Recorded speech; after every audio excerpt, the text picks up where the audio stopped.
Saudações tricolores, eu sou o Fio, esse é o canal Gol de Barriga e quadro novo no canal, tá? Sempre um dia após finalizar a rodada do Brasileirão, a gente vai fazer uma análise da rodada, mas uma análise com cara de gol de barriga, que a gente vai fazer analisar os jogos, né, a tabela, e também vamos analisar a efetividade dos times que mais finalizaram ganharam os jogos, se não finalizaram, os que não finalizaram se ganharam ou não, como está o Fluminense em relação a isso, se está criando muita chance ou não, e também a gente vai avaliar a média de público até a 9ª rodada, por acaso, e é na próxima 10ª rodada.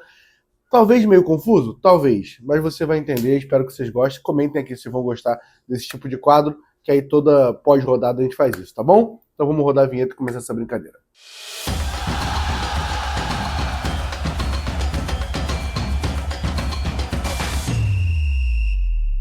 Antes de começar, eu vou pedir para você, deixa o like, se inscreve no canal para a gente bater esses 12 mil inscritos, que tá suado, mas eu conto com a ajuda de vocês para a gente chegar a esses 12 mil, tá? Esse quadro eu vou ficar aqui no canto, está aqui aparecendo a tabela do Campeonato Brasileiro após a 9ª rodada. Palmeiras na liderança com 22 pontos, né? Então assim, a gente fica nessa achando que o Palmeiras joga feio, que o Palmeiras na 9ª rodada já abrindo 4 pontos do segundo colocado, que é o Flamengo, que a imprensa fica nessa que é o melhor futebol do Brasil, mas o melhor futebol do Brasil, nesse momento, está a 4 pontos atrás do Palmeiras. Palmeiras ontem que sai atrás do Red Bull Bragantino e faz uma virada logo na reta final da partida, porque esse é o Palmeiras, né? Fluminense foi para a 7ª posição, mas a gente vai falar daqui a pouco dos jogos. Os jogos ajudaram, o Fluminense não se distanciou tanto do primeiro pelotão, a não ser o Palmeiras, que abriu agora 8 pontos em cima do Fluminense, né? Então, realmente, pensando em liderança, o Fluminense teve uma distância um pouco que aumentou, mas de restante, assim, a gente vai ver que os resultados de quem estava acima acabaram ajudando o Fluminense, né? Quando a gente joga lá embaixo, o Vasco está em 13º, ganhou essa rodada, deu uma melhorada, o Botafogo empatou, está em 10º, e na zona de rebaixamento, Grêmio, Juventude, que a gente não conseguiu ganhar, Santos e Sport, né? Já pegamos o Sport, já pegamos o Santos, já pegamos o Juventude, ganhamos do Santos e do Sport, do Juventude empatamos fora de casa, e o Grêmio também está na zona de rebaixamento, tá? Começar falando do jogo, o Ceará abriu a rodada ganhando do Lanterna Sport, fazendo sua obrigação, entre aspas, e está na 5ª posição. Foi o time que passou, um dos times que passou o Fluminense nessa rodada, né? Ceará fazendo um bom começo do Campeonato Brasileiro, não acho que vai conseguir sustentar muito tempo, mas vive um bom momento ali o Ceará.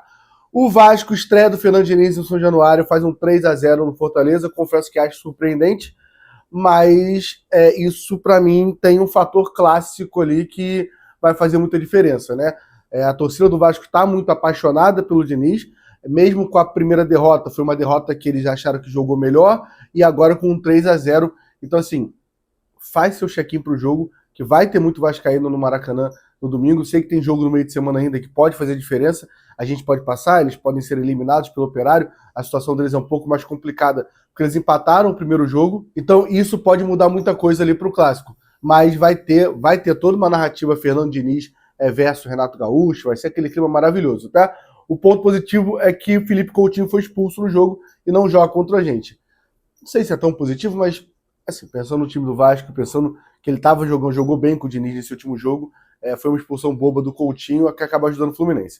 São Paulo e Grêmio. Grêmio continua sem pontuar, continuou com 9 pontos a zona de rebaixamento, e São Paulo estava ali embaixo também, acabou fazendo 12 pontos, fez 3 pontos, né, chegando a 12 pontos, indo ali para o meio de tabela. Corinthians e Santos, né, jogo em Itaquera, Corinthians ganhou de 1-0, e o Corinthians ali na 8ª posição, afundando, deixando o Santos ainda lá embaixo, fazendo a sua obrigação de ganhar casa, mesmo sendo um clássico, jogando a crise para o outro lado, né. Todos esses jogos que eu estou falando não mudam em relação ao Fluminense, tá? O Vasco específico, porque se trata de um clássico que a gente vai jogar, daqui a pouquinho começam os jogos que interferem na vida do Fluminense, como, por exemplo, Bahia e Vitória. O Bahia ganhou o jogo contra o Vitória, né, no Clássico Baiano, e passou o Fluminense.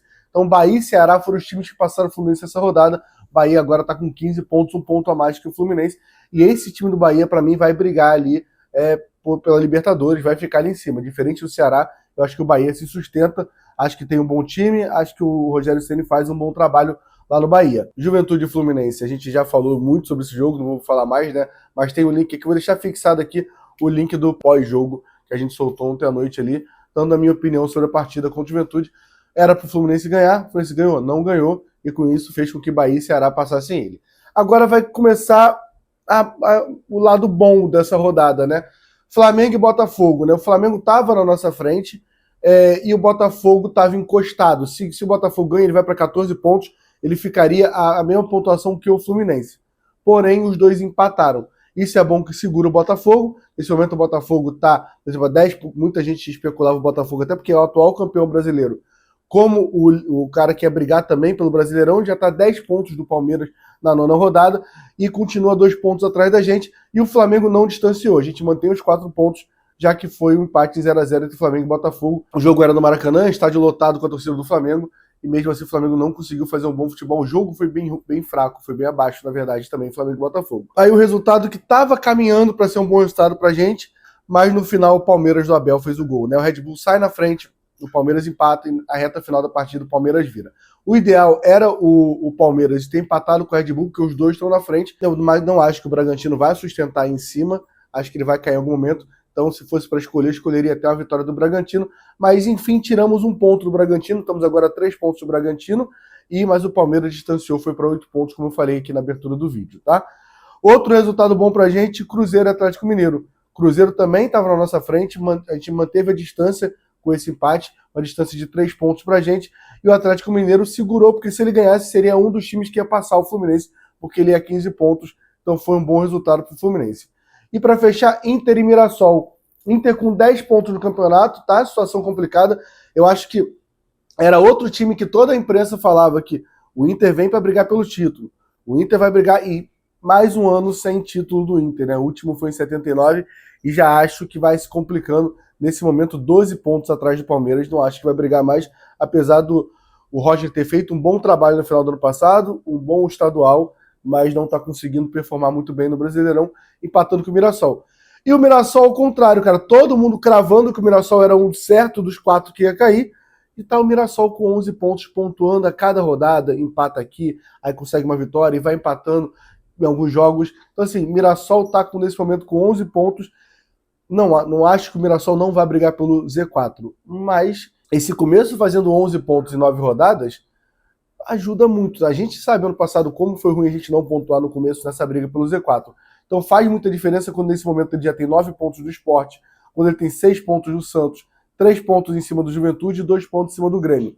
Esse Juventude e Grêmio está um pouco mais próximo, provavelmente não se sustenta essa diferença, ele vai ter que continuar pontuando. Agora, Santos e Sport já tem que fazer uma força para passar o Mirassol. Então é um bom começo do Mirassol, não cravo que vai ser um dos que vão cair não, tá? Acho que vai até brigar, mas não consigo cravar não, diferente do Sport, por exemplo, que até acho ruim, cara, acho um local bom de ver jogo, não conheço a Ilha do Retiro, tenho muita vontade de ir, gosto de times do Nordeste, na primeira divisão, mas infelizmente Sport para mim é um time que não se sustenta, é o primeiro ali desse Z4 que eu já tô quase assinando, tá bom? Comentem aqui embaixo sobre o que vocês acharam aí dessa rodada. Eu acho que pensando que o Fluminense empatou, porque a rodada ideal era o Fluminense ganhar, né? Foi uma rodada boa para o Fluminense, né? Se o Fluminense ganha, por exemplo, nesse momento a gente estava com 16 pontos, a gente já está na frente do Ceará, na 5ª posição, mas a 1 ponto do Bragantino, 1 ponto do Cruzeiro e 2 pontos do Flamengo. Infelizmente o Fluminense não fez a parte dele, já comentamos muito isso no pós-jogo, mas achei uma boa rodada para o Fluminense, tirando aquele jogo no Alfredo Jaconi, que era para a gente ter ganho, tá bom? Como eu falei no começo, não é um vídeo só de analisar a tabela e a rodada em si, né? Eu sou meio maluco, eu gosto de ficar levantando números. Sempre foi assim, quem me acompanha no canal 20 há mais tempo sabe que eu tenho essas manias aí de madrugada, ficar pesquisando os números da rodada e tal. Então vai ter algumas curiosidades aqui em todo pós-rodada. E aí uma coisa que vai ser fixo é a gente ver as finalizações das rodadas. O time que mais finalizou, o time que foi mais efetivo e a tabela de finalizações aparecendo aqui do lado, né? Por exemplo, o Internacional, só para explicar essa tabela aqui para você, tá meio autoexplicativo, mas vamos lá, tá? O Internacional finalizou 25 vezes, 11 vezes no gol e mesmo assim não conseguiu ganhar a partida. Então tá amarelo, que é o empate aqui. Quando o time ganhar, como vocês estão vendo, fica verde e se perder o vermelho, né? Então a gente está vendo que assim, não necessariamente, e a gente está falando isso muito do Fluminense, você finalizar bastante garante com que você ganhe o jogo. A gente pode olhar que os 3 que mais finalizaram, Internacional, Vitória e Cruzeiro, o Vitória finalizou 23 vezes e perdeu, e o Cruzeiro 21 vezes e perdeu. Claro que a gente está vendo que o Cruzeiro e o Vitória finalizaram muitas vezes e poucas vezes no gol, né? O Vitória fez 23 finalizações, 8 no gol, o Cruzeiro 21 finalizações, 4 no gol, mas o Inter, por exemplo, finalizou 11 no gol Então, assim, o Inter, eu acho que é um acidente tá ali, tá? Da mesma forma que a gente vai ver lá embaixo, times que finalizam muito pouco, provavelmente não vão ganhar. O Santos, aí eu acho que é mais... A gente vai ver com o tempo, com rodada após rodada, se isso funciona mesmo, tá? Aí você pode ver que o Santos e o Grêmio finalizaram 6 vezes e 3 vezes. Isso diz muito o time que está na zona de rebaixamento, e é muito difícil você ganhar finalizando 6 vezes e uma no gol, como o Santos. O Grêmio foi mais efetivo, né? Foi 3 vezes e 3 vezes. Ali, toda a finalização do Grêmio foram no gol, mas mesmo assim perdeu a partida. Fluminense, onde está o Fluminense nisso? Na quinta posição, como a gente sempre fala, o Fluminense cria bastante. O Fluminense é um dos times, é o quinto time que mais criou oportunidade, era contra o Juventude, a gente vai fazer isso toda rodada, tá bom? Só para deixar registrado isso aqui. E quando você pensa em finalizações no gol, o Fluminense é o terceiro time que mais finalizou no gol na rodada. O Fluminense só finalizou menos no gol que Inter e Vitória. Então, assim, o problema do Fluminense tem sido um capricho na hora de finalizar. É o Everaldo ter mais atenção na hora de finalizar ali naquele cruzamento. É o Martinelli.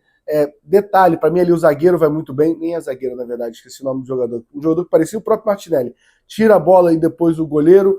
É a defesa no chute do Everaldo cruzado. É o Arias antecipar logo no começo, no cruzamento ali do Martinelli, o Arias conseguir antecipar. São pequenos detalhes que fizeram o Fluminense não conseguir fazer o gol. A gente vai ver que isso vai ser toda rodada, não sei. Quando o Cano voltar, talvez isso mude, porque o Cano realmente é um atacante muito mais efetivo. Quando ele tem a oportunidade, ele coloca a bola para dentro. Talvez isso melhore. Mas hoje a gente está sofrendo com isso, tá? De resto, a gente vai ver aqui o Palmeiras ganhando, criando 15 finalizações, 5, ou seja, não é também, a gente tem essa narrativa que o Palmeiras joga mal e tal, mas o Palmeiras também criou bastante, tá entre os times que mais criaram, mas é curioso a gente ver o Ceará, que finalizou 7 vezes 3 no gol, ganhou o jogo do Sport, né? O Sport que finalizou um pouquinho só a mais que ele, foi 9 finalizações e perdeu de 2-0. Isso pode dizer alguma coisa? Não, mas eu acho que com o tempo, a gente tendo esse recorte, por exemplo, a gente pode ver que o Fluminense sempre vai estar no top 5. Ou então a gente vai ver que sempre o Grêmio e o Santos vai estar lá embaixo. Aí eu acho legal ter esse parâmetro aqui pra gente estar jogando rodada após rodada, tá bom? Mas mais uma vez o Fluminense criando e não colocando a bola para dentro, por isso que eu ainda bato essa tecla. Para mim hoje o problema do Fluminense é muito mais o elenco do que o treinador nesse momento, até porque tem 1 mês e meio de trabalho, né? Mas não estou isentando ele de culpa totalmente, porque é eu mesmo o cara que escala o Renato Augusto, que bota o Renato Augusto todo jogo. Um dia eu vou entender o motivo de botar o Renato Augusto todo jogo, que eu sou revoltado com isso, tá? Vamos falar da média de público agora do Brasileirão. Vamos lá, também outra coisa que vai ter aqui é a média de público. Nesse momento, na nona rodada, o Fluminense está na 7ª posição com a média de público de 28.430, tá? Essa é a média do público presente do Fluminense até agora no Campeonato Brasileiro. Na frente do Fluminense tem o Flamengo, que é a melhor média com 52 mil. Começa o campeonato, o primeiro e o segundo jogos assim, sem encher muito. Na verdade, o primeiro ele enche, o segundo e o terceiro, se eu não me engano. O segundo com certeza fica meio vazio, mas é uma média muito boa. O Corinthians, que está nessa de mais de 40 mil, eu não sei quantos jogos em Itaquera, vem com uma média muito boa também de 44 mil. O São Paulo me surpreende com a média de 40 mil, tá? Cruzeiro na 4ª posição com 39 mil. O Bahia na 5ª posição com 38 mil. Bahia e Ceará também são números bem relevantes. E depois já vem o Fluminense.